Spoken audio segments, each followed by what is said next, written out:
Hey there folks, my name is Luke. Welcome to this episode of the Outdoor Gear Review, where today I am reviewing the Vasque Mantra 2.0 Trail Shoe. It has been 1 full year since I purchased these shoes, and they have begun breaking down a little bit.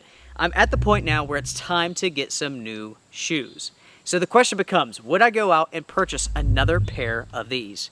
The answer is no. And I will go over all the reasons as to why in this video. To start off here folks, let's go ahead and take a look at the Mantra 2.0 shoe. When it comes to the Mantra 2.0 hiking shoe, there are multiple versions available. There's a men's version and there's also a women's version. There is also a GTX version, which features gore-tex and is waterproof. That version does cost more money, roughly $150. This version here, which is non-waterproof, this runs $130. At the time of filming though, you could find these for as low as $84 on Amazon. There are multiple colors available, including the one that you see here. When it comes to sizes, you are looking at size 7 all the way up to 13 with wide sizes available. When it comes to weight, you are looking at 2 pounds, 4 ounces for these shoes. When it comes to the materials, you are looking at a 1.8 millimeter leather, along with an abrasion-resistant mesh. When it comes to the footbed, you are looking at a dual-density EVA foam.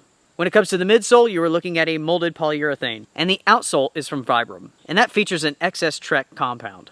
We have gone over the stats, we've taken a look at the shoes, functions, and features. Let's move to the review. When it comes to sizing, I would say that these are true. I've had no issues in that regards. Let's talk about construction. The construction of these shoes is fantastic. These are very well made, they are very durable, they are very strong. Over 1,000 miles I have put on these shoes, and they have really held up well. Only after 1 full year have I begun to have some issues. Toe caps are beginning to peel, and the heels are coming apart, as you can see. The outer sole is virtually indestructible. I cannot believe how well these have held up after all of my use. All around the country, I have hiked with these shoes. These could easily go for another 1,000 miles. I honestly believe that. The insoles are a different story. They definitely could not. They need to be replaced. As you can see, I've worn through here and on the sides, and also here at the toes. That is very, very thin material. Now, of course, we have to talk about comfort, and this is an area where these shoes fail.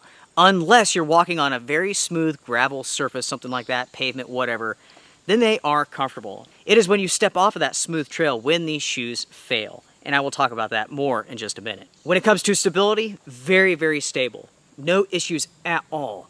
When it comes to support, again, very supportive. Great arch support. Because of the large pad on the outer sole, you have no issues with rolling your ankle. Very stable, very supportive. These shoes, without a doubt, fit very, very well. They hug the feet. There's plenty of room up here in the foot box for your toes. No issues, nothing to complain about at all. When it comes to looks, I have to say this is a good looking shoe. That is one of the main reasons why I bought it. I thought it was a nice looking shoe. I got it. And I have to say that I still like the looks of these shoes, especially this color. It's kind of a green, kind of a gray. It's kind of a mixture, a hybrid of colors. I like it. The laces are easy to adjust. Once the shoelaces are tied, they stay put. You don't have to make any adjustments. And talking about the laces, very strong. These have lasted a really long time, and they could last a lot longer. These are not the lightest shoes out there, but they're also not the heaviest shoe either. It's a good balance in my opinion.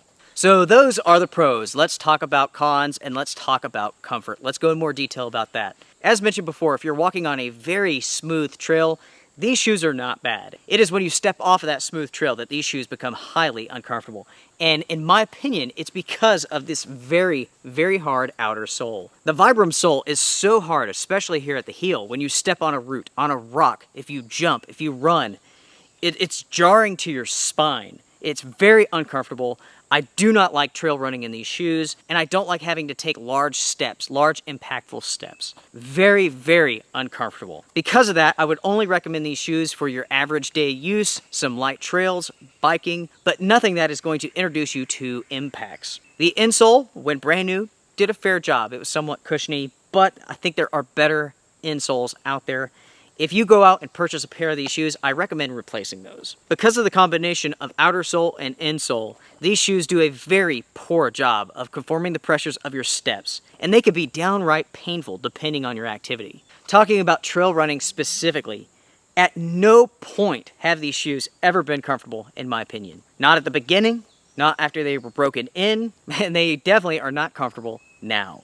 Speaking of break-in, very short period of time, roughly a week, something like that. When getting my information ready for this review, checking out the prices online, I did see numerous reviews where people compared these to wearing bricks on your feet. And I would have to say that's accurate. When you hit the ground, it is extremely hard.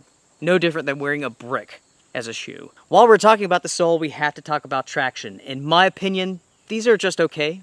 It's just okay. If the trail is wet, if the rock surface is wet, you will slide in these. Not the slickest by any means, but definitely not the most grippy. For the longest time, I've been the biggest fan of the Vasque Juxt shoe. They are awesome shoes, but they have one glaring problem. The outer sole, namely at the heel, will wear away within 1 year. That is the biggest problem with those shoes. Otherwise, they are extremely comfortable, and that outer sole is awesome. It provides you a lot of cushion, whereas the Mantra 2.0 offers almost none. The outer sole is so hard here. I mean, you can see that it doesn't give at all. Very, very little. With the Juxt, you can trail run, you can jump, you can take those impactful steps, and it doesn't break your spine. It doesn't rupture your spine by any means. With it being time to order a new pair of shoes, it is time to go back to the Juxt. Of course, I will be reviewing other shoes, so stay tuned to the channel. With the Mantra 2.0s, just not good enough, in my opinion. Make sure to comment down below, share your thoughts on the best and the worst pair of trail shoes that you've tested. Make sure to hit that like button, subscribe, strength and honor. I will see you all around. See ya.